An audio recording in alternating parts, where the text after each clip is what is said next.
em respeito aqui do tempo de vocês também, vamos começar? Que aí depois o pessoal pega a gravação aqui, tá? O objetivo aqui hoje é a gente falar sobre Java Threads, né, como um todo. Então a gente vai passar sobre o conceito do que é uma thread, até para quem, por exemplo, nunca ouviu falar, conhecer, né, o que seria esse conceito. Depois a gente vai entender agora, com o Java 21, né, a gente teve o conceito ali de Virtual Threads. Então, para a gente poder entender Virtual Threads, a gente primeiro precisa entender o que a gente tinha antes, né, que é o SO Threads ali, ou também chamado de Platform Threads. E depois a gente vai ali para o tema de Thread Safety, que foi o tema que vocês colocaram lá no nosso portal de sugestões. Então, até para poder relembrar aqui, o tema que estava lá, se eu não me engano, deixa eu ver quando ele abrir aqui, né? Se o sistema não cair. O tema que estava mais votado era a questão de filas thread safe. Então, com o objetivo de trazer o assunto de uma forma mais macro aqui, né? Eu puxei todo esse conceito de threads, ali o Platform Threads e Virtual Threads, ali thread safety, e depois a gente entra ali no código mesmo, né, para poder aprender como que se cria uma threads e lida ali com alguns cenários e problemas, né, quando a gente fala de multithread, beleza? Aí sempre fica aquele pedido daquele nosso portal aqui, cara, coloquem mais coisas lá pra gente trazer nas próximas semanas. Então já tem até aqui, ó, programação concorrente e threads virtuais. Então é basicamente o que a gente vai abordar hoje também, vai fazer um pouco parte disso. E tem outros assuntos que a gente depois vai olhando aqui no detalhe, tá? Então, sempre aquele pedido, deixem essa lista aqui bem preenchida ali pra gente preparar com antecedência ali os conteúdos. Beleza?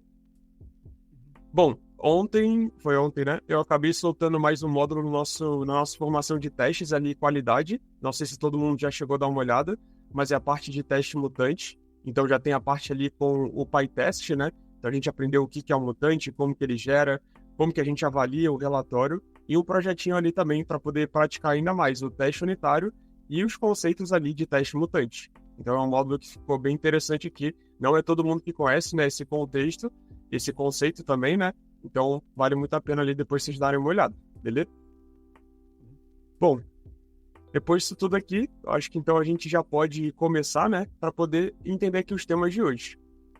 Aí podem me interromper a qualquer momento, caso vocês tenham alguma dúvida ou queiram pontuar alguma coisa. A ideia é que realmente a gente fazer um bate-papo, né? Eu vou trazer um pouco dos conceitos aqui. Bom, primeiramente, a gente vai entender o que são threads, né? Não sei se todo mundo aqui já está familiarizado sobre o que seria threads, mas de uma forma resumida, né? As threads ali é uma forma de um processo se dividir em duas ou pequenas mais tarefas ali para ser executado de uma forma concorrente. Então, um exemplo que a gente pode tirar ali, quando a gente falava daquelas aplicações mais antigas, né? Como, por exemplo, cara, eu baixei um programinha no meu computador, quando eu abro ele, eu vou ver uma tela de loading. E quando aparece aquela tela de loading, né, o que está acontecendo ali por debaixo dos panos? Dentro do meu sistema operacional, eu vou ter um processo, então ele vai estar rodando ali em cima, né, do meu Windows, do meu Linux e por aí vai. E dentro desse processo vai estar rodando ali a nossa aplicação Java. Essa aplicação Java, ela vai ter a JVM e ali dentro ela vai ter esse componentezinho pequeno que são as threads.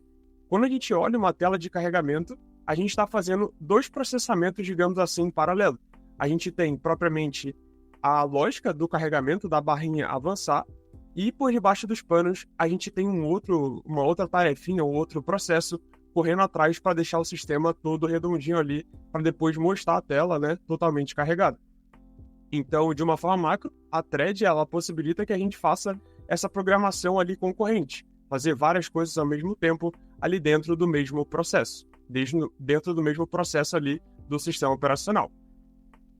Tentando tangibilizar isso aqui de uma forma mais visual para vocês, vamos tentar fazer um desenho aqui sobre como que seria, né, isso tudo. Vou imaginar que aqui a gente teria o nosso sistema operacional. Então, vou botar assim o nosso sistema operacional. E esse meu sistema operacional aqui, ele pode ser qualquer sistema, né? E ele vai ter diversos processos sentados ali em cima deles, digamos assim. Se eu abrir aqui o meu Linux, né, só para poder mostrar para vocês, essa aqui é a lista de processos que tem dentro aqui do meu computador. Então você vê aqui que tem o Brave, a gente tem aqui o OBS, porque eu estou gravando, tem aqui processos Java também. Cada processo desse, ele demanda ali CPU, memória e interação ali com o nosso disco, né, coisas nesse sentido.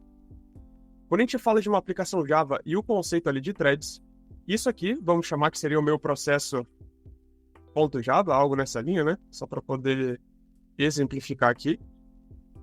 O que acontece dentro desse meu processo ponto .java? Cara, quando a gente escreve ali uma aplicação Spring Boot, a gente faz por todo o processo de build, compilação, e a gente tem ali o nosso artefato final. Quando a gente executa essa aplicação posteriormente, ela vira um processo. Dentro desse processo, o que a gente tem acontecendo ali dentro? A gente tem a nossa JVM, então vou deixar aqui como uma caixinha, né, que tangibiliza todo o nosso processo, né, na parte interior aqui dele. E essa nossa JVM aqui, além disso, a gente também tem a nossa caixinha, digamos assim, de memória. Então a gente vai ter ali todas as informações, depois é um outro tema, né, para a gente comentar ali sobre como que acontece o garbage collector e tudo mais, é um outro assunto bem interessante também para a gente ver no futuro.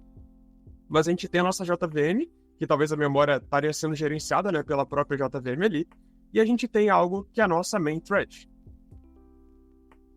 A main thread aqui é o cara que vai ser responsável por gerenciar de fato a nossa aplicação. Então seria o nosso application main, digamos assim, ali, onde ele vai estar gerenciando toda a parte principal desse nosso processo. Mas beleza, agora eu estou com o meu processo de pé e eu quero começar a executar várias coisas ali em paralelo. Como que a gente conseguiria criar esses processamentos em paralelo?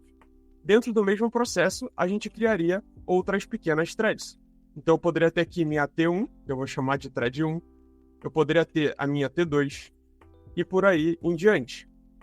Então a nossa thread principal, ela começaria a subdividir o nosso processo aqui em pequenas partes. E essas pequenas partes aqui poderiam ser responsáveis, por exemplo, cara, cria uma pequena thread aqui e ela vai ali buscar dados numa API. Essa outra thread aqui, enquanto está indo na API, né, buscar os dados, eu vou no banco de dados trazer algumas informações. Essas threads, quando a gente cria ali dentro da nossa JVM, antes, né, de Virtual Threads, elas faziam um depara diretamente aqui para baixo para nossa CPU. Então, quando a gente fala ali do nosso processador, o nosso CPU ele tem os cores, né, que são ali os núcleos do nosso processador. Vamos supor que o meu CPU aqui ele vai ter 4 cores. Então, é um CPU aqui de 4 núcleos. Quando eu criava, né, uma thread dentro aqui do meu processo, dentro da minha JVM, qual era o processo? Cara, essa thread que eu criei, ela vai ser relacionada diretamente a uma thread do sistema operacional. Por isso que a gente chamava de Platform Threads. Cada thread que a gente criava aqui tinha uma amarração 1 para 1, digamos assim. Então, o seu computador, de forma simplista aqui, cara, meu computador, ele tem 8 threads. Porque eu tenho aqui, por exemplo, eu tenho 4 núcleos, cada núcleo vai ter 2 threads, então eu tenho no total 8 threads. A sua aplicação, quando você gerasse uma nova thread, isso seria uma equivalência, digamos assim, né, para uma thread ali da JVM, uma thread do seu CPU.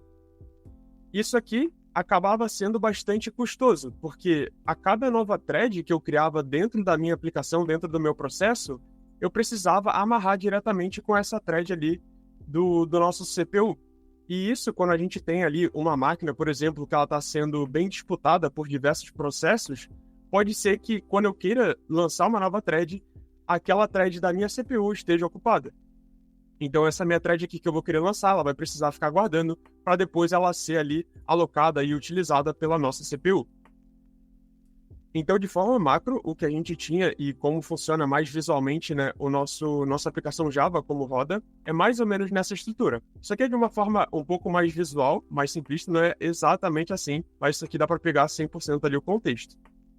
Até aqui tudo bem? Tá dando para seguir? Tá ficando claro? Alguém queira complementar alguma coisa? O Bruno, o Java ele só usa então tipo diferentes threads no mesmo core, mas ele não pode tipo usar mais de um core, assim, para, sei lá, otimizar a performance. Cara, acredito que pode, tá? O Java, quando ele for criar uma nova thread, né, ele vai estar mandando um comando ali para o sistema operacional. Eu acredito que o sistema operacional, tipo, esse conceito de threads é do sistema operacional, tá? Não é exatamente do Java. O Java, ele se apropria. Então, quando o Java ali, o processo, ele pede uma thread, o sistema operacional dá essa thread ali para o nosso processo. E com isso a gente acaba utilizando. Então, quem gerencia, quando a gente pede uma thread ou libera, acaba sendo ali o sistema operacional. Quem fala diretamente com a CPU é o sistema operacional. Então, o nosso processo ele só conversa com ele, digamos assim. A conversação é aqui e o nosso SO que fala com a CPU. Aí meio que só faz o pedido ali, tipo, preciso de mais uma thread. Da onde você tirar, não importa. Exato. Ele vai falar ali diretamente com o kernel, né? Digamos assim. A parte mais do técnico ali, mais no detalhe do sistema operacional. Entendeu? Ó, aqui, vamos supor que esse nosso SO ele vai ter diversos processos. Beleza. Então, de uma forma macro, a gente já entendeu que uma thread é uma forma do nosso processo fazer coisas ao mesmo tempo, e o que a gente tinha até o momento ali com Java é que uma thread era equivalente ali a uma thread do sistema operacional. Só que aí começou a vir toda essa questão ali de virtual threads. Então, se você acompanha o ecossistema de Java, tu viu que muitas pessoas ficaram bem empolgadas, e eu inclusive aqui, com esse conceito de virtual threads. Porque isso traz ali como promessa, digamos assim, aumentar em muito a eficiência ali, a performance de aplicações Java. O que acaba mudando quando a gente fala dessa forma aqui que a gente viu, que é o Platform Threads. Então isso aqui que a gente viu é Platform Threads. Quando a gente fala ali de Virtual Threads. Então o que eu vou fazer? Eu vou duplicar esse camarada aqui e eu vou jogar aqui para baixo para a gente poder rabiscar um pouquinho melhor. Então aqui agora ó, vai ser nossa Virtual Threads. O que acontece agora com a Virtual Threads? O conceito ele muda totalmente ali em comparação com a Platform Threads. Platform Threads a gente tinha uma thread do sistema operacional para uma thread dentro do Java. Com a Virtual Threads a gente pode ter várias threads dentro do Java para uma mesma thread do sistema operacional. Então, o que acontece? De forma macro, o que acontecia anteriormente? A JVM, ela falava com o sistema operacional e quem gerenciava essa quantidade de threads era o bind entre a nossa aplicação e o SO. Então, quando eu criava uma nova thread, cara, a JVM não fazia muitas escolhas. Ela falava, cara, SO, eu quero mais uma thread. Toma tua thread aí e beleza. A gente está fazendo ali uma comunicação direta. Quando a gente fala agora de Virtual Threads, o nosso código, quando ele pede uma thread e a gente especifica que é uma thread virtual, essa thread agora não vai ser chamada diretamente do sistema operacional. Essa thread, quando a nossa aplicação precisar, ela vai ser chamada para a JVM. Então a gente agora, ao invés de falar sistema operacional, me vê uma thread, eu vou falar JVM, me vê uma virtual thread. Então aqui eu vou ter uma virtual thread 1, eu posso ter uma virtual thread 2, e para nível da minha aplicação, cara, tudo costuma ser threads normalmente. O nosso código ele muda bem pouco ali do conceito de como a gente escreve. Só que quem vai estar gerenciando agora se duas virtual threads vão ser equivalentes a uma thread do sistema operacional ou realmente duas threads do sistema operacional é a JVM com esse conceito de virtual threads. Então, se o meu computador aqui, ele tem, por exemplo, agora 8 threads, né, que eu tinha comentado, antes a gente tinha uma limitação física de a minha aplicação só conseguir solicitar 8 threads. Agora, com a Virtual Threads, eu posso solicitar, cara, inúmeras Virtual Threads aqui, e a JVM ela vai fazer esse gerenciamento para saber se, cara, eu realmente preciso pedir mais uma thread pro SO, ou eu consigo talvez gerenciar 10 Virtual Threads com uma thread do sistema operacional. Então, quem agora vai fazer todo esse gerenciamento é a própria JVM. Ela que vai ter essa inteligência. E com isso, o que a gente ganha? Cara, a nossa aplicação ela vai continuar criando várias threads. Elas vão ser mais lightweight, que a gente chama, né? Ela vai ser um pouco mais leve, que eu não vou estar falando direto com o sistema operacional, eu vou estar falando com a JVM. E com isso, eu vou conseguir paralelizar e ter uma maior vazão ali na minha aplicação. Então vai ser uma maior vazão. Eu vou ter talvez mais performance ali, dependendo. Deixa só. Eu vou ter ali mais performance. A gente vai conseguir ter mais performance ali na nossa aplicação. Porque quando eu solicitar uma thread, por exemplo, quando a gente está falando ali de uma aplicação Spring Boot, vamos fazer aqui um desenho mais abaixo. Vamos supor que eu tenho aqui um client, vamos supor o meu cliente 1, eu vou ter o meu cliente 2, e por aí vai. Então vou botar aqui um cliente 3, e beleza. Quando eu tenho uma API exposta aqui dentro do Spring Boot, vamos supor, essa aqui é a minha aplicação. eu vou ter uma API. Vamos supor agora que eu vou ter aqui um banco de dados. Eu vou ter aqui o meu banco de dados. Beleza. Vou dar uma agrupada aqui. E show. Vamos supor agora que nessa minha API, ela está rodando dentro de um sistema operacional, de uma forma hipotética aqui, tá? Só para poder facilitar o entendimento, que esse meu SO, ele tem, por exemplo, 2 threads. Se eu estou falando que eu estou recebendo 2 requests do Customer 1, né, e do Customer 2 aqui, dos meus 2 clients, quando eu recebo esse request dentro da minha aplicação, o que acontece ali? Cara, eu vou ter minha main thread, recebi um novo request, eu vou abrir uma thread para poder processar a requisição desse meu cliente. Então, eu já criei uma primeira thread e ele vai processar a requisição desse cliente. Então, eu vou mandar uma query, por exemplo, para o banco de dados. Beleza. Ao mesmo tempo que eu mandei essa query para o banco de dados, vamos supor que o meu banco de dados está demorando ali, tá? Chegou um outro request aqui para minha aplicação.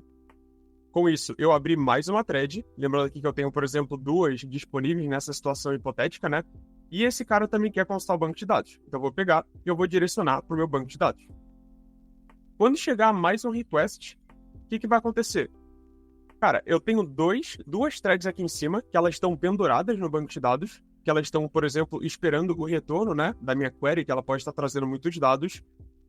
Eu não tenho, com isso, mais um poder computacional para poder atender esse meu terceiro cliente. Então, o que vai acontecer? Cara, essa minha API, ela vai ficar segurando o request desse meu terceiro cliente e provavelmente, depois de um certo tempo, né, a gente vai estourar aqui um timeout para esse camarada, que a gente não vai ter ali recursos suficiente para poder atender esse request. Então, isso aqui é quando a gente está falando ali de um cenário hipotético, né, de Platform Threads.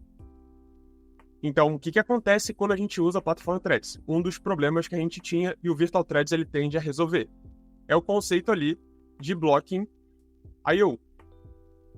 Blocking I/O é justamente essa situação que eu descrevi para vocês. Quando eu tenho um processo de I/O, então entrada, escrita e saída de dados, né? E acaba que a minha thread, eu tenho 2 disponíveis. A minha thread, como ela está esperando o retorno do meu banco de dados, essa minha thread ela fica bloqueada. Então, eu recebi o request, cara, vou no banco de dados. Essa thread, ela vai ficar bloqueada esperando o retorno do banco. Se o meu banco de dados demora 30 segundos, 40 segundos para retornar, olha quanta ineficiência eu estou gerando por ter essa minha thread parada.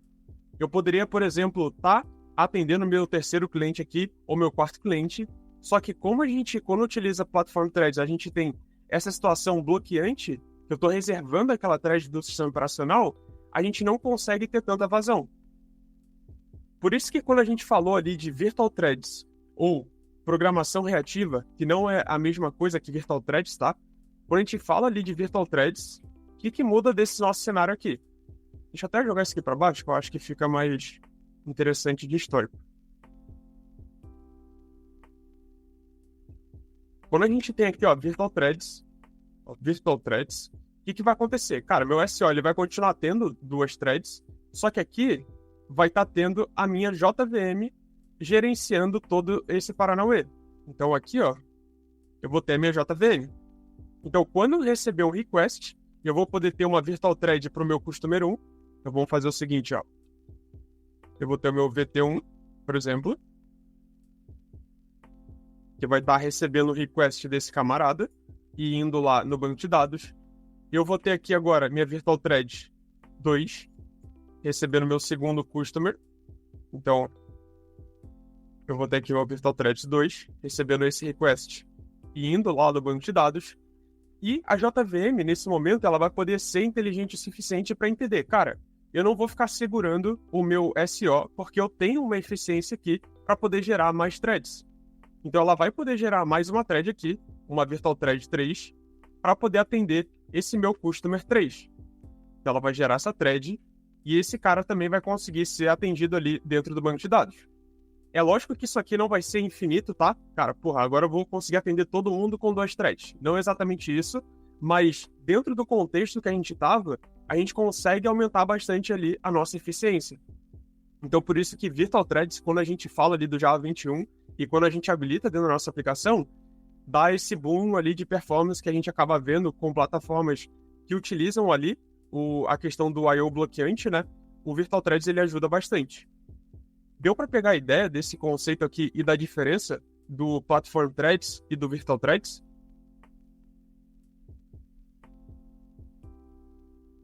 Beleza. Caso vocês tenham algum ponto aí, podem interromper também. Então, ó, o que a gente já falou? O que são threads? JVM com SL Threads, que a gente já viu aqui, também chamado de Platform Threads, com Virtual Threads, e o problema do Blocking I/O. O que eu mostrei ali para vocês foi Virtual Threads, mas existe um outro mecanismo ali de programação, que é a programação reativa, né? Que a gente acaba atuando parecido com ali Virtual Threads, mas acaba funcionando num formato de callback. Então a gente, por exemplo, voltar ali só para poder simplificar, antes da gente pular para o próximo tema. Quando a gente fala ali de uma programação reativa, o que vai acontecer? Eu vou ter uma thread que ela vai funcionar sempre num formato de callback.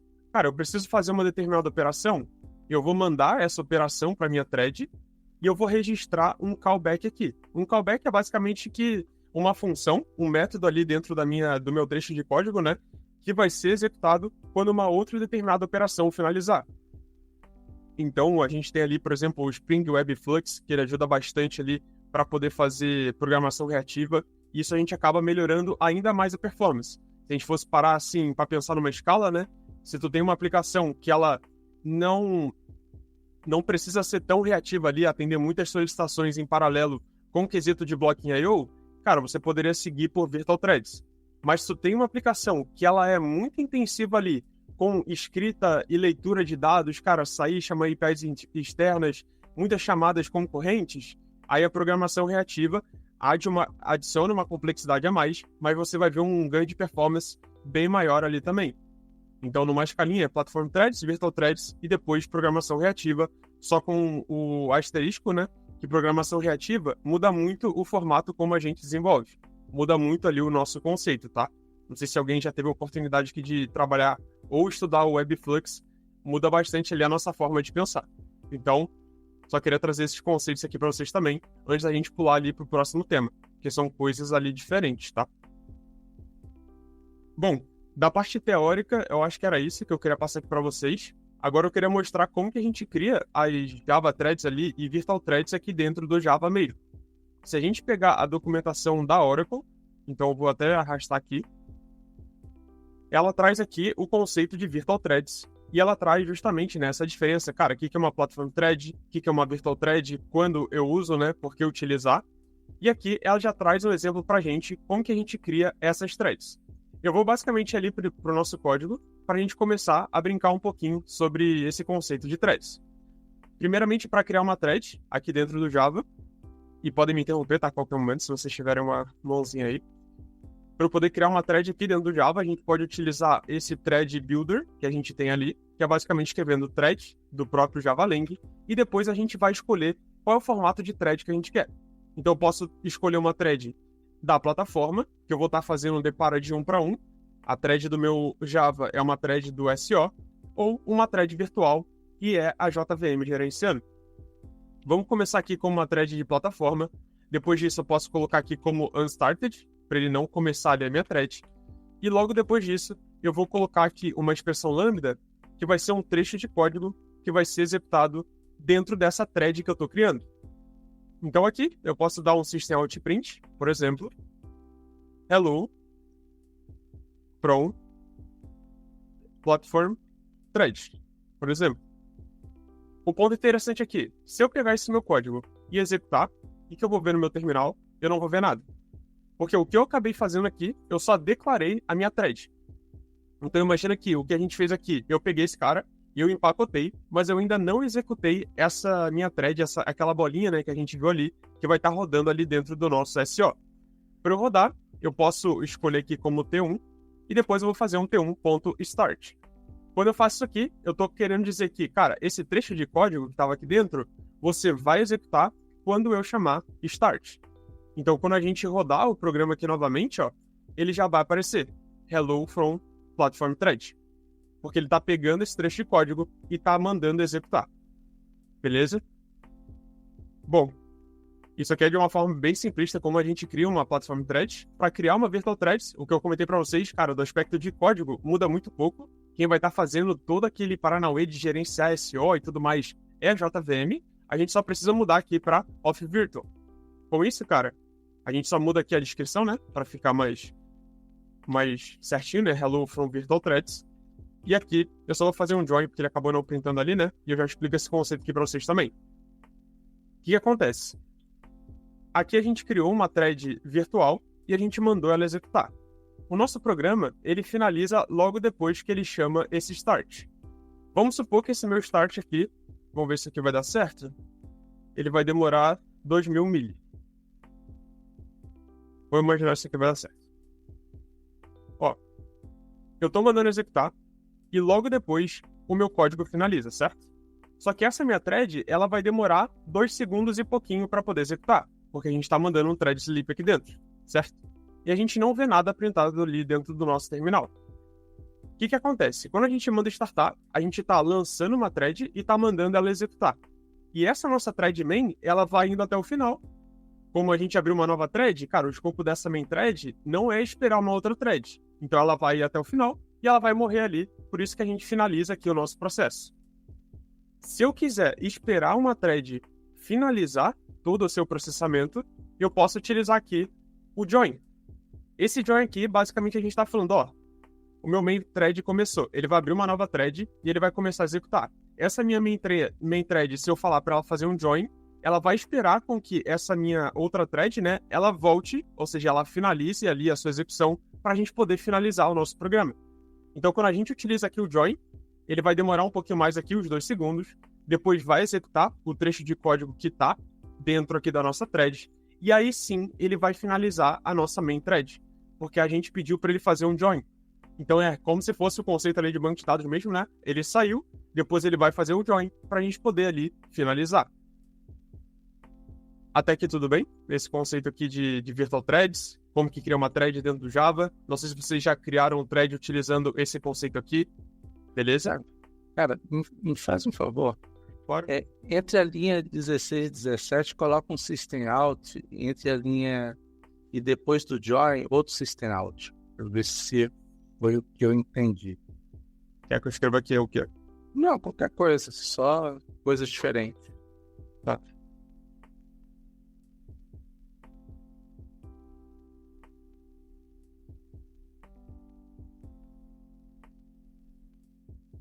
Ele não foi para a linha 19 até aquele processo ali realmente acabar. Ele esperou mesmo ali para ele continuar. Tá. Eu não sabia se ele esperaria para ele continuar a partir dali ou se ele continuaria para finalizar o processo como um todo. Perfeito. Tem algo que não só com threads, tá? Quando a gente começa a falar, talvez eu vou fugir aqui um pouco, mas só para dar uma palavrinha rapidinho, não sei se vocês já trabalharam com o Completable Future, aqui do Java Util Concurrent. Esse Completable Future aqui, você consegue declarar esse mesmo esquema, né, de você criar uma outra thread e executar em paralelo. E, cara, você pode, ali quando a gente fala, por exemplo, de uma aplicação de Spring Boot, vamos supor que tu tem, sei lá, 2 chamadas de APIs que tu precisa fazer e são APIs que uma não depende da outra. Cara, você pode utilizar o Completable Future para poder chamar uma API, um outro Completable Future para chamar uma outra API, e depois você vai utilizar aqui algo que ele chama... Deixa eu ver se ele tem acesso aqui, eu acho que é só depois ter uma instância. Mas é o mesmo conceito que a gente viu aqui do join. Você vai falar, ó, faz o join aqui desse Completable Future e desse outro Completable Future. Então ele vai mandar 2 threads em paralelo, vai chamar essas 2 APIs, vamos supor ali que elas demorem alguns segundos, e o teu código ali, ele vai aguardar as 2 APIs finalizarem. Quando ela finalizar, aí tu continua o teu código normalmente. Então, esse conceito de threads aqui, quando a gente fala ali de uma aplicação que recebe bastante requisição e faz muita coisa em paralelo, pode ajudar bastante. Que a gente começa a entender como ele faz isso por debaixo dos panos, né? Algo bem interessante. Beleza? Beleza. Valeu. Bom, deixa eu ver qual outro conceito que eu queria passar aqui para vocês. Beleza. Aqui tem o conceito, beleza, da questão ali de imutável e imutável. vou voltar aqui para o SqualeDraw, só para poder trazer mais um assunto aqui, que aí já começa a entrar no quesito ali de thread safety, tá? Que é propriamente o assunto que a gente tinha pedido aqui. Então, ó, thread safety. Fala, Flávio. E aí, galera? Boa noite. E a ideia com relação ao join, o interessante de usar o join é quando você já tem outra thread sendo executada, né? E você quer aproveitar os resultados de duas ou mais threads para execução, para um retorno em comum, não é isso? Perfeito. É quando você quer guardar isso aqui, ó, você vai deixar teu código bloqueante novamente. Então, quando você utiliza, por exemplo, nesse exemplo que a gente fez aqui, onde tu só criou uma thread e mandou join, não faz sentido. Mas se tu tivesse, por exemplo, 3 threads em paralelo e tu quer guardar as 3 acabar, tu daria um join das 3 ali. Aí vai tu conhece isso aí. Joia. Agora, essa questão do bloqueante, ele impactaria em uma nova thread que estivesse sendo criada? Tipo, um usuário entrou criando uma nova thread ou, sei lá, o sistema executando não, mas um outro usuário entrando, é que ele estaria em sessões diferentes, né? Esse bloqueante seria apenas para aquele usuário nessa aplicação, né? Um usuário numa aplicação, né?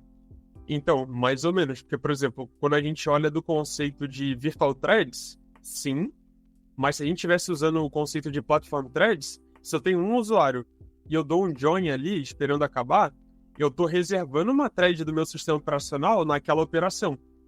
Então, uma thread reservada ali, segurada, bloqueada, impede que um outro usuário utilize ela para poder fazer qualquer outra coisa que ele queira.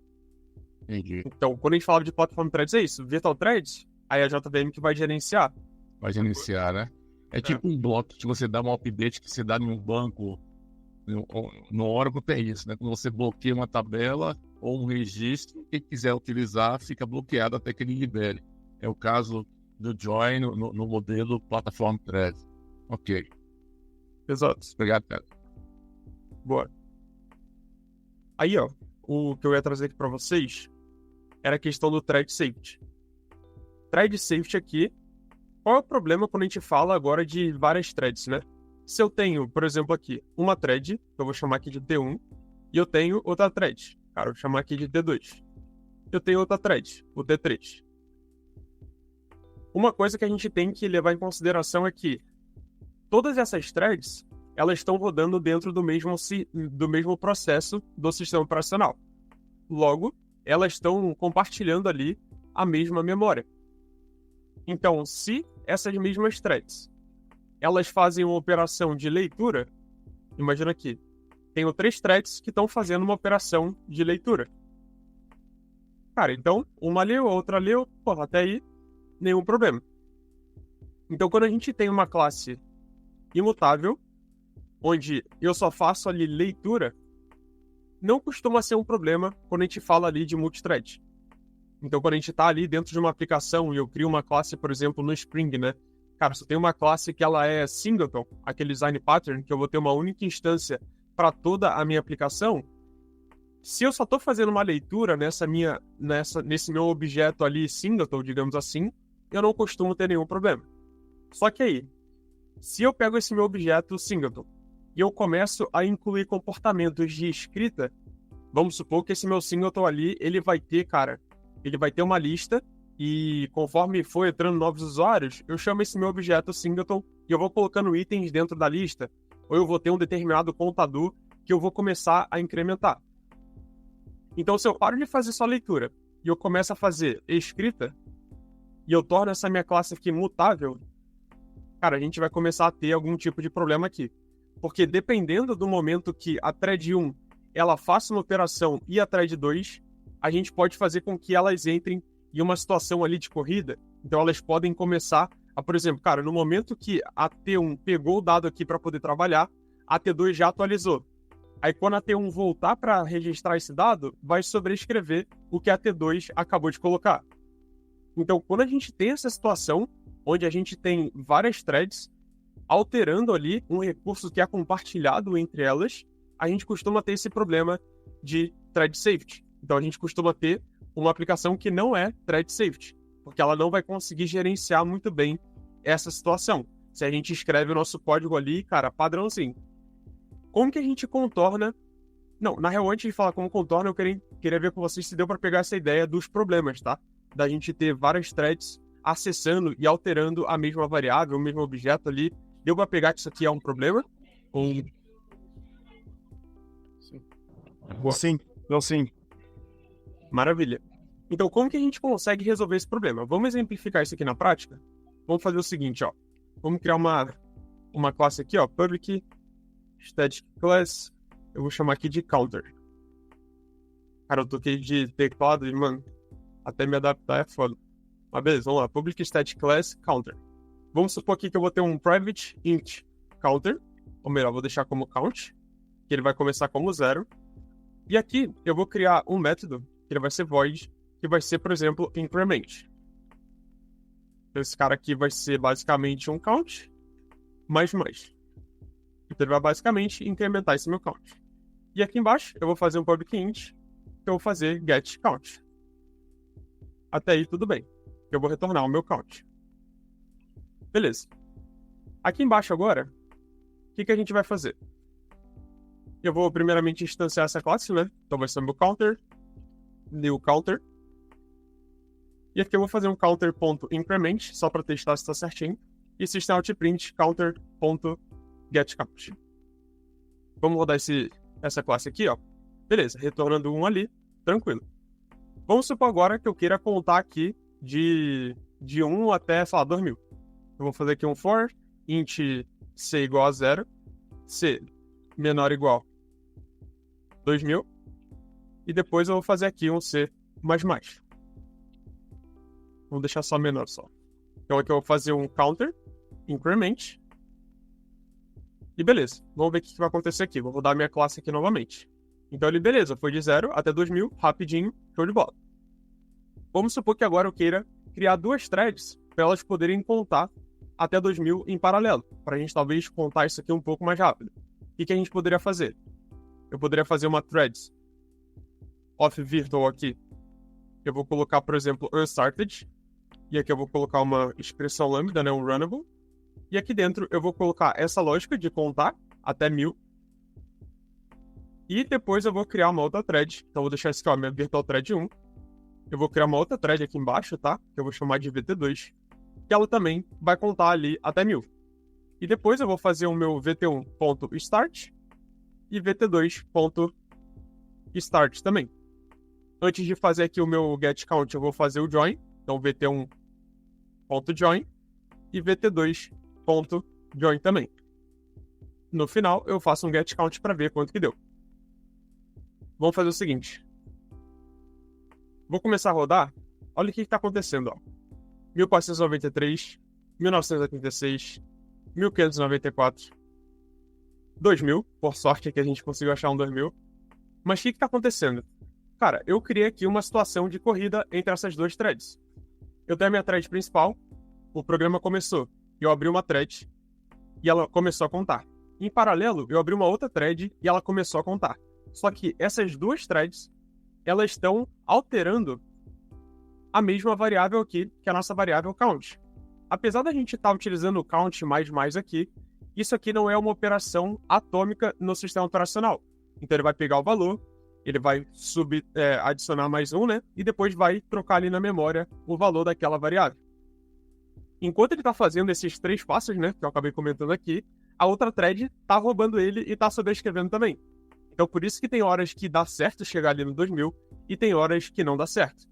Que a gente está tendo uma situação aqui de corrida entre essas 2 threads. Como que eu consigo fazer com que a minha thread, né, essa minha classe Java, esse meu método aqui, ele respeite que, cara, uma thread vai acessar de cada vez esse meu método. Dentro do Java, a gente tem a palavra synchronized. Essa palavra aqui, o que ela quer dizer? Cara, eu quero sincronizar justamente ali as minhas threads. Então eu posso ter, cara, uma porrada de threads. Mas nesse método aqui, que eu escrevi synchronized, uma thread vai acessar de cada vez. Então, só de colocar synchronized aqui, e eu rodar essa minha aplicação novamente, a gente vai ver aqui, ó, que sempre vai dar 2000. Porque quando uma thread for entrar, ele vai falar, opa, já tem um cara aqui. Aí quando for, ele vai liberar o outro. E quando for, o outro não pode. Dessa forma, a gente vai sincronizar esse acesso ali a essa nossa variável, a esse nosso método. Só que qual é o problema? Quando a gente utiliza a Synchronized aqui, imagina que eu tenha 10 threads. E essas 10 threads querem acessar esse método justamente. Com o Synchronized, ele vai aplicar como se fosse ali um sinal. Cara, se a primeira thread ela quer entrar, ela vai conseguir. As outras 9, elas vão ficar ali aguardando. Saiu um, entra outro. Saiu um, entra outro. Com isso, a gente tem uma puta ineficiência ali para deixar uma porrada de thread parada, né, sem fazer nada. Então, o Synchronized é uma forma da gente resolver esse problema aqui de concorrência e de corrida, né, que a gente estava tendo, mas pode não ser a melhor forma por causa desse downside que eu comentei com vocês. A gente vai gerar uma ineficiência de ter diversas threads ali paradas, sem fazer absolutamente nada, só esperando o sinal verde, digamos assim, para ele poder executar esse método. Até aqui tudo bem? Sobre o Synchronized? Não sei se vocês já conheciam, se todo mundo já conhecia aqui.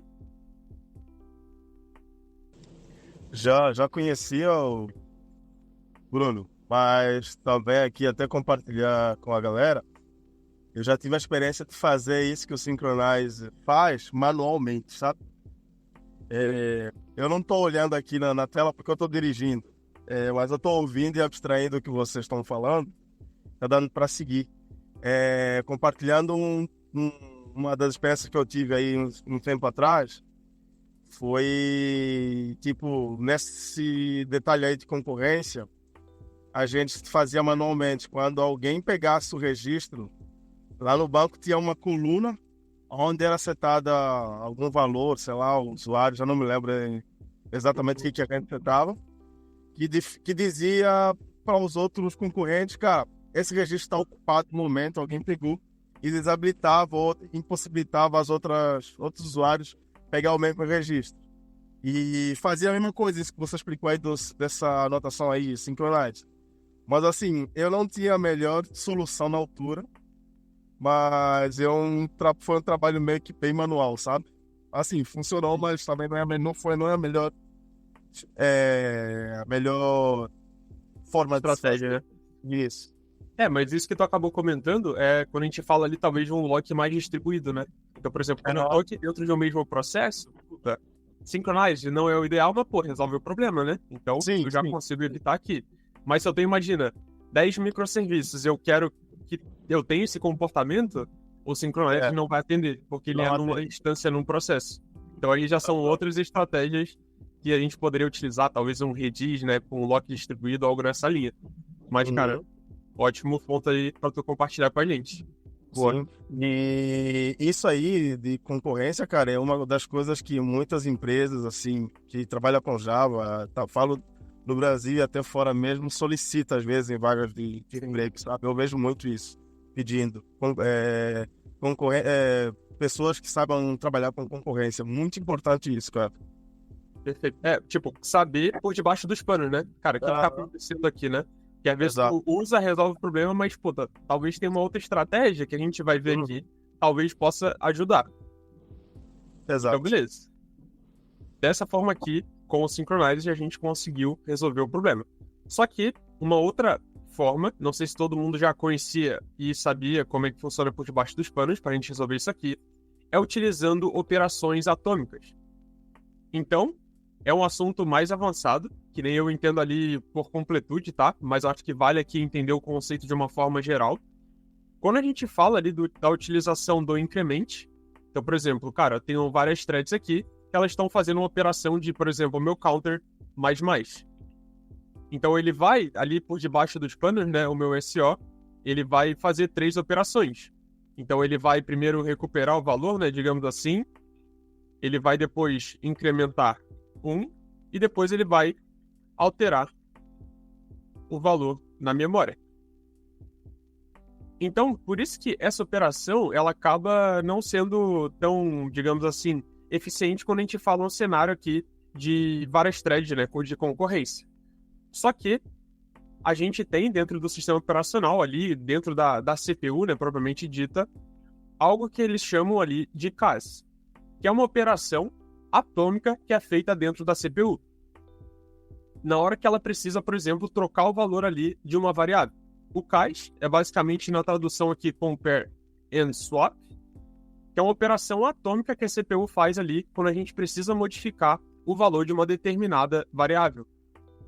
E para a gente poder utilizar o compare and swap ali da CPU, que é uma operação atômica, né? Ela vai ser executada ali, digamos assim, instantaneamente ali dentro do nosso processo. Aqui dentro do Java, a gente pode utilizar as classes atômicas. Então, por exemplo, eu posso utilizar o atomic integer. Eu posso utilizar o atomic boolean, atomic reference. Essas classes aqui atomic, elas permitem que a gente tenha esse controle ali nesse cenário de thread safety. Então aqui, eu posso fazer um atomic integer recebendo um new atomic integer, inicializando ali com 0. Com isso, eu posso fazer aqui um get increment, para ele poder fazer ali um count mais, né, digamos assim. E aqui o count eu vou fazer um get. Dessa forma aqui, na teoria, quando a gente executar esse camarada aqui, sem o synchronized, por utilizar ali o atomic swap, ele deveria permitir que a gente não tenha um cenário aqui de concorrência. Vamos ver o que vai acontecer. 2000, 2000, 2000. Então, teoricamente aqui, o atomic, né, quando a gente faz essa operação, o que acontece por debaixo dos panos? A CPU ela vai conseguir gerenciar ali, quando tiver várias solicitações em simultâneo, né, para alterar ou consultar uma determinada variável ali na memória, e ela vai adotar uma estratégia de retentativa. Então, se chegou uma thread e ela tenta alterar ali aquela variável na memória e não tem ninguém alterando, ela vai conseguir. Mas se chega uma outra e tenta, ao invés de falhar a operação, a CPU ela vai fazer uma retentativa. Cara, deixa eu tentar de novo. Então, quando a outra sair, ela vai conseguir tentar novamente e vai conseguir alterar o valor. Se eu tenho uma outra thread concorrendo, vai ficar nesse sistema ali, onde a gente não vai ter modificações em simultâneo, a gente vai ter uma operação ali atômica, mas a gente tem essa situação de retentativa que acaba acontecendo ali no detalhe para poder garantir, né, essa atomicidade aqui dessa operação. Então, por isso que quando a gente utiliza o atomic integer, a gente tem um pouco mais de eficiência do que a utilização ali do synchronized. Eu não preciso deixar várias threads ali aguardando, eu consigo deixar a nível de uma operação aqui, de alteração de uma variável ali na memória, e com isso a CPU ela vai gerenciar isso para a gente ali, através ali do compare and swap. Então isso aqui, entender como que faz no detalhe, cara, como que o compare and swap funciona, cara, não sei, já pesquisei ali, mas é muito difícil de entender, mas eu acho que vale, quando a gente utiliza essas classes atômicas aqui, entender que é uma operação atômica feita pela CPU ali para alterar esse valor dentro da memória. Então isso aqui dá muita eficiência pra gente. Mas, mesmo assim, a gente tem ali o lado negativo. Cara, se eu tenho, por exemplo, muitas threads, cara, eu vou ter 1000 threads. E, cara, 1000 threads alterando uma variável. Puta, a gente vai ter um cenário ali exaustivo na CPU de retentativa. Então, cara, vão ter... Cara, enquanto uma tá indo, 999 vão estar retentando. Se for tudo ao mesmo tempo, cara, começa a ficar um pouco caótico, mas a gente vai conseguir controlar. Então, o cenário aqui de concorrência, né, é algo que a gente tem que sempre tentar ao máximo evitar, mas caso seja preciso, sempre opte aqui por operações thread safety. Então, igual a gente viu, synchronized, tem um atomic aqui, e tem ainda outras opções que eu vou acabar não trazendo aqui, mas vale depois a gente pesquisar, como ali a gente tem a questão de semáforo, tem questão de lock distribuído, que o próprio Américo trouxe aqui, a gente poderia utilizar uma outra plataforma para isso. Então são pontos aqui interessantes para a gente conhecer no detalhe como que funciona. Beleza? Vocês conheciam já como funcionava a questão aqui do Atomic por debaixo dos panos, que ele realmente resolve esse problema de concorrência? Queria ouvir também um pouquinho vocês aí. Não, primeira vez que eu ouço falar. Não, também, Bruno. Eu não, nem o synchronized conheci. É novo. Eu fiz uns testes utilizando não o Atomic, mas utilizando... Estava pesquisando, estava brincando aqui, fazendo alguns programinhas aqui para testar o thread, e ele sugeriu criar uma situação onde eu utilizei o synchronize com a palavra-chave this, né, onde ele capturava o nome da thread que estava solicitando, e aí ele não criava uma situação de bloco e conseguia suprir as chamadas. Assim, resolveu um problema, mas assim, eu não tive a profundidade de fato de entender de fato se esse Atomic supera essa situação minha, se a situação minha equivale ao Atomic. Você posso até copiar um pedaço do código e apresentar para você depois, por experiência de uso, dizer se funciona ou não. Mas eu nunca tinha usado o Atomic, não. Boa. É que, mano, a gente faz isso aqui, já dá depois vontade de já começar, porra, deixa eu fazer um teste de performance aqui, deixa eu ver qual tá melhor, qual tá gerenciando melhor, né? Mas... Então, Aí tu vê, cara, qual é mais eficiente, já começa a entrar na noia lá, mas dependendo da aplicação, se fizer sentido ali, né, eu acho que é o preço que a gente paga, mas acaba sendo um trabalho legal, né? Pra gente explorar ali como que a parada funciona, né, mano? faz parte do aprendizado, né, cara? É isso. Um dia você Tendo vai tempo, né? exato, também isso, né? Porque um dia você vai se deparar com um problema e os testes fazem que você aumente a sua biblioteca, né, mental, para usar as ferramentas corretas para a resolução do problema. E uma dessas, e são os testes, né? Então a gente tem que testar. Então, perfeito, mano. Fala, John. No cenário de um microserviço que a gente tem certeza que vai receber diversas requisições, a gente poderia, minha service, ter uma implementação assim, já de cara, como uma Atomic, ao invés de Synchronized, que a gente já sabe que é um pouco mais eficiente, ou a gente buscaria uma lib especializada para fazer esse envio da requisição, né? Mas ainda a gente vai ter essa conversão, né, da controller para service, e só no final a gente, enfim, veria essa requisição para o outro microserviço, né? O destino final ali, né? Eu acho que outro exemplo que eu tenho aqui é, por exemplo, tem um worker, né? Esse worker vai ficar recebendo mensagens da fila ali, né? Através ali da lib ali da AWS, por exemplo. E, obviamente, a gente consegue controlar a quantidade de requisições ali, né? Ali que eu vou receber ali por consulta, né? Ali a lib fica fazendo um loop ali, eterno, pegando essas mensagens. Mas se eu quiser aumentar, porque eu vou ter que enviar uma única, ou, né, uma requisição para o sistema de terceiro, ou uma lista, enfim. Mas nesse cenário, a gente poderia utilizar o Atomic também, ali na service?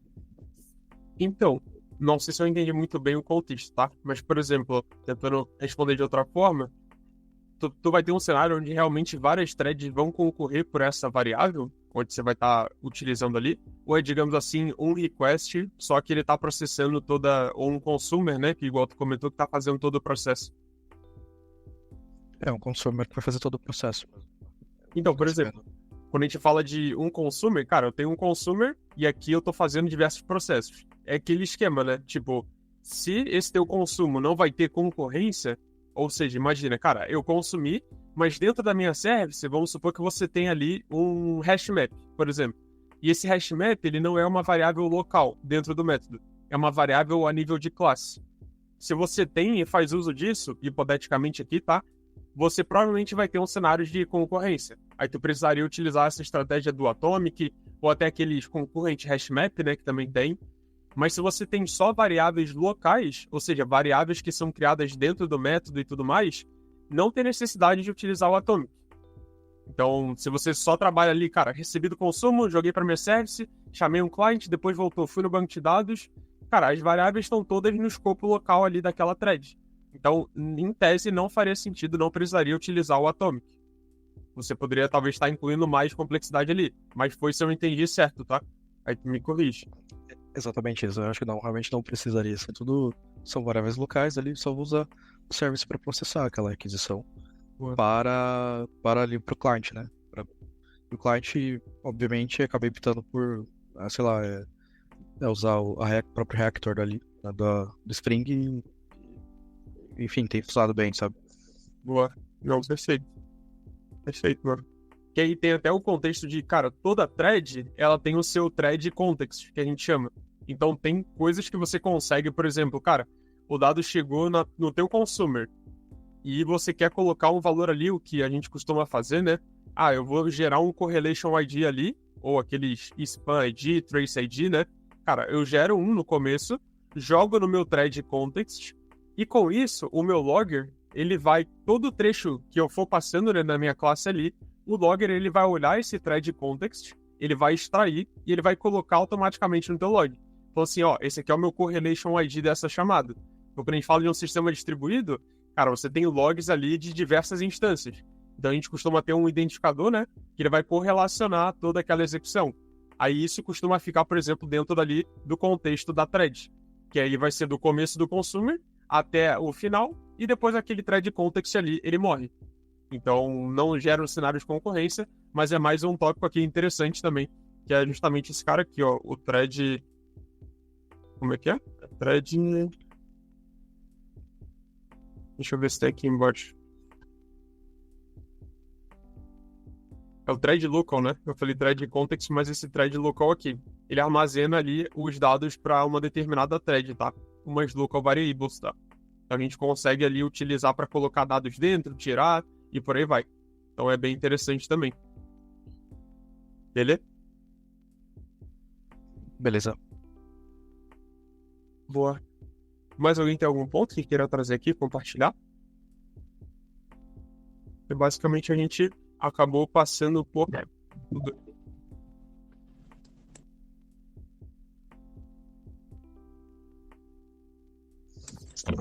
Bruno, eu vou ter que estar saindo aqui, beleza? Boa. Valeu, Américo. Tamo junto. Fala, Mano. mano. Valeu. Só para finalizar, a ideia do thread local, isso aqui pode até ajudar a nível de troubleshooting, né? Para entender realmente se o que está acontecendo ali, será que está tendo concorrência ou não? Isso já me deu um insight aqui. Exato, tipo, ele vai te ajudar na real quando você colocar essas informações, por exemplo, no log, se você tiver algum dado ali que não é propriamente da execução, né, mas é como se fosse um metadata ali, né, então vai trazer alguma informação de auditoria, ele vai percorrer por todo o ciclo de vida, né, daquela thread. Então tu consegue recuperar a qualquer momento, mas não é para utilizar, não se deve utilizar, né, para colocar dados ali do produto mesmo, né, de regra de negócio. E isso aí acaba talvez desvirtuando ali a arquitetura do código, mas dados de correlation, trace ID, isso aí é tranquilo. Aí a gente acaba utilizando. Beleza? Bom, gente, o objetivo do nosso encontro hoje era esse. Eu espero que tenha dado para pegar essa visão geral sobre o que são ali Java Threads, a questão de Platform Threads, Virtual Threads e o conceito de Thread Safety. Quando acontece Thread Safety, como que a gente sai do outro lado, né? Caso a gente precise ali. Lembrando também que é sempre bom evitar ao máximo a questão de Thread Safety, mas quando não for possível, a gente pelo menos sabe como sair ali do outro lado. Então, o objetivo do nosso encontro era passar por isso tudo aqui. Espero que vocês tenham gostado de verdade. Fica aquele pedido aqui, cara, já coloquem lá no nosso portal os próximos assuntos que vocês querem ver aqui, que eu já vou preparando. Então, o próximo que tem aqui é como se manter atualizado. Esse aqui de threads virtuais e programação concorrente. Eu acho que foi basicamente o que a gente falou hoje. Se vocês quiserem que eu me aprofunde, né, traga outro mais, podem comentar ali no WhatsApp ou algo do tipo. E a gente vai olhando aqui e trazendo os próximos temas, tá? Provavelmente no carnaval eu ainda tô pensando direitinho como é que vai ficar aqui. Se vai ter muita gente para assistir a aula aqui ou não, tá? Porque eu sei que, cara, às vezes é bom dar uma descansada ali. A gente troca uma ideia ali pelo WhatsApp, tá? Eu tento avisar vocês ali com antecedência. Beleza? Eu tô em Salvador, né? Então, Pô, estarei no carnaval. Mas assim, como as aulas são todas salvas, então acaba que perda zero, né? Acaba não perdendo nada. boa. Assistir depois. Carnaval não vou conseguir assistir, não. Só se for depois mesmo. Eu vou pensar aqui direitinho, dependendo até eu vou dar uma descansada ali. E a gente volta na outra semana e já volta depois com um gás total, né? É bom, acho que a gente tem que descansar. Acho que deve ir relaxar. Quem não viu alguma coisa do concurso da Guida, mas ó, vamos descansar. E o bom, você merece. Também. Fechado, gente. Eu botei lá uma sugestão de Kafka Stream, né? Boa, Kafka. Como é que funciona o conceito, o que ele ataca ali, né? Eu acho que a gente viu o RabbitMQ, né? A geria ali, que eu ainda não assisti a aula. Tem até o Rabbit Streams, né? Depois a gente pode ver pra trazer também. Que é parecido ali com o Kafka, né? Mas é dentro do próprio Rabbit. A gente pode trazer pra dar uma olhadinha também. Deve ser até mais leve que o Kafka, talvez, né? Legal. Também ainda não mexi muito, eu teria que estudar, mas a gente pode ver pra trazer. É que esses dois são bem, né, tanto o RabbitMQ quanto o Kafka, eles são amplamente usados, né? Perfeito.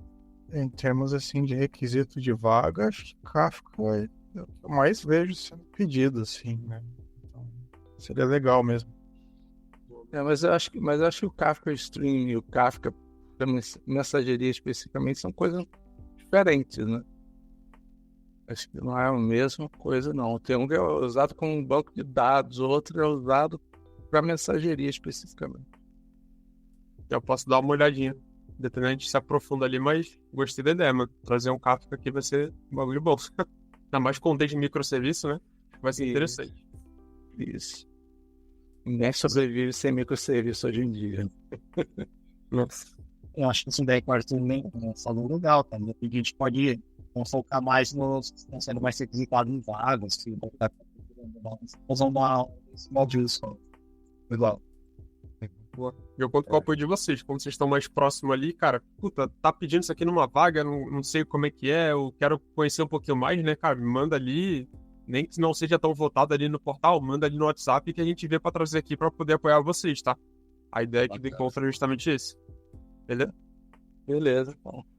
Bom, gente, então, Eu também li no grupo, desculpa interromper, uma imagem que eu vi no Instagram ali, tipo, dizendo lista de requisitos para um dev pleno de Java, né? Coisas que ele tem que saber.